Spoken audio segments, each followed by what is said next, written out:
1932 குஜராத் மாநிலம் சோர்வாட் எனும் ஓர் சிறிய கிராமத்து மண்ணில் இந்திய பொருளாதாரத்தை புரட்டி போட வீரியம் மிகுந்த விதை ஒன்று விழுந்தது.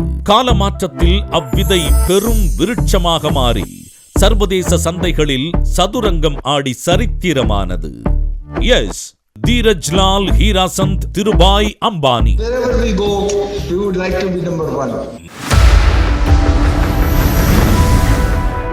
அம்பானி என்றதும் பல்லாயிரம் கோடிகளுக்கு சொந்தக்காரர் என்பது மட்டுமே பலரின் கருத்து. அந்த நிலையை அடைய அவர் உடைத்தெறிந்த தடைக்கற்கள் ஏராளம். ஊராட்சி பள்ளியில் பயின்ற தீரஜ்லால் தந்தையின் தொழிலில் ஏற்பட்ட நஷ்டத்திலிருந்து வணிகத்தின் நுணுக்கங்களை கற்றுக்கொண்டார். குடும்பத்தின் வறுமை காரணமாக மேற்படிப்பு படிக்க இயலாத திருபாய் தன்னுடைய 16வது வயதில் ஏமனுக்கு செல்கிறார். அங்கு ஷெல் பெட்ரோலியம் நிறுவனத்தில் 8 ஆண்டுகள் சாதாரண ஊழியராக பணிபுரிந்த அனுபவம் அவர் ஓர் முதலாளியாக உருவாக்க அஸ்திவாரமிட்டது.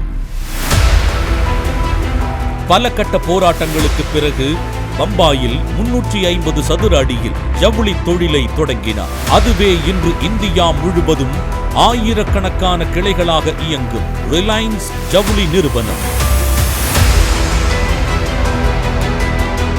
தொடர்ந்து பல்வேறு இடையூறுகள் வந்தாலும் தொடர் முயற்சியால் அவர் அன்று கண்ட கனவு 50 ஆண்டுகள் கழித்து குஜராத் ஜாம்நகரில் இந்தியாவின் மிகப்பெரிய எண்ணெய் ஆலையை கட்டினார்.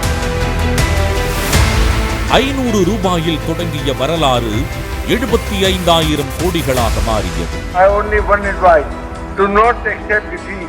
Challenge the negative forces. The past will give in. You will certainly win. For you represent the future. கனவு காணுங்கள், அக்கனவை அடையும் வரை ஓயாதீர்கள் என உரக்கச் சொன்னவர் தீரஜ்லால் திருபாய் அம்பானி.